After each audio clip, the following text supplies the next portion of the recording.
لا لا لا نحتاج المال كي السلام علیکم ورحمۃ اللہ وبرکاتہ۔ امید کرتا ہوں کہ سب ساتھی خیر و عافیت کے ساتھ ہوں گے۔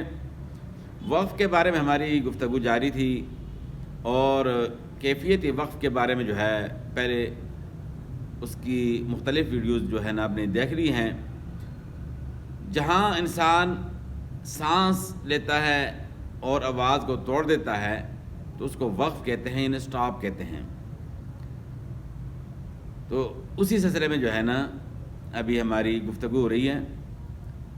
کیفیت وقف کے بارے میں کچھ ویڈیوز آپ نے دیکھی ہیں اور آج ہم نے جو ہے کیفیت وقف کی جو ہے 4 قسمیں پڑھنی ہیں۔ وہ کون سی ہیں؟ وقف اختیاری، وقف اضطراری، وقف اختباری اور وقف انتظاری۔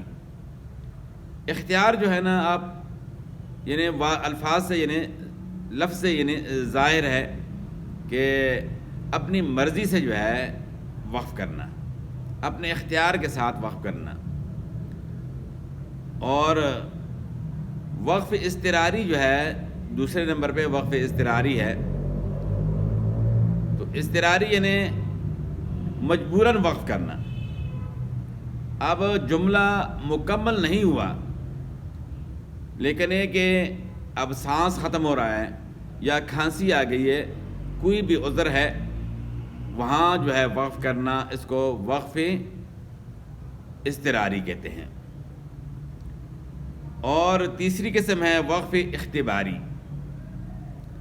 وقف اختباری اس وقت ہوتا ہے جب استاد کسی شاگرد سے کہے کہ یہ لفظ جو ہے اس موقوف علیہ کی صورت میں اس کو آپ نے کس طرح پڑھنا ہے۔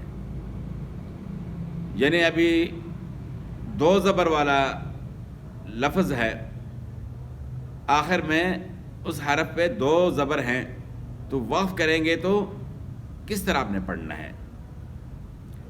اور اسی طرح جو ہے الٹا پیش ہے آخری حرف پہ، تو یعنی موقوف علیہ جو حرف ہے جس پہ وقف کیا جاتا ہے، یہ کس طرح پڑھ رہا ہے۔ تو امتحاناً یعنی اس کو روک دینا کہ ابھی یہاں ٹھہر جاؤ اور اس لفظ کو جو ہے نا آپ نے وقف کی صورت میں کس طرح پڑھنا ہے۔ تو یہ ہے وقف اختباری۔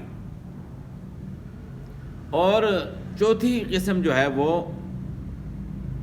مختلف قراتوں میں پڑھنے کے بارے میں ہے، وقف انتظاری۔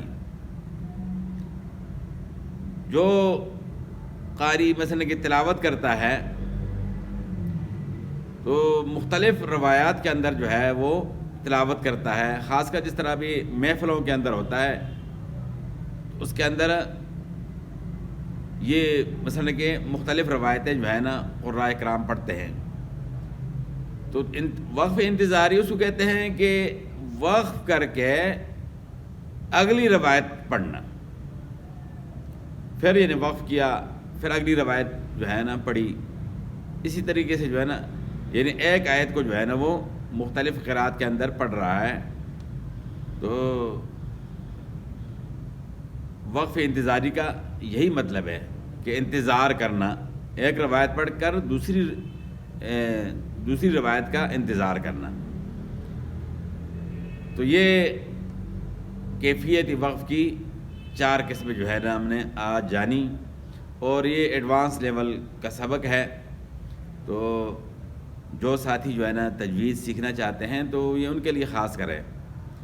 ایک بیسک جو ہے تجوید ہے، اس میں تو وقف جو ہے نا وہ علامات ہیں، قرآن پاک میں جو ہے نا علامات ہیں، انہی علامات پہ جو ہے نا ان کو وقف کرنا چاہیے۔ لیکن جو ایڈوانس لیول پہ جو ہے سیکھنا چاہتا ہے مکمل تجوید، تو یہ ان کے لیے ہے۔ تو مکمل سیکھنا جو ہے یہ بھی کوئی اتنا مشکل نہیں ہے، جو حضرات دلچسپی رکھتے ہیں تو انشاءاللہ جو ہے ان کے لیے آسان ہے۔ تو امید کرتا ہوں کہ آج کی جو ویڈیو ہے اس میں جو ہماری گفتگو ہوئی ہے تو یہ آپ کی مکمل یعنی سمجھ میں آ چکی ہوگی۔ تو کوئی بات اگر سمجھ میں نہیں آئی تو آپ کمنٹ کر کے پوچھ سکتے ہیں۔ تو باقی ملتے ہیں اگلی ویڈیو میں۔ والسلام۔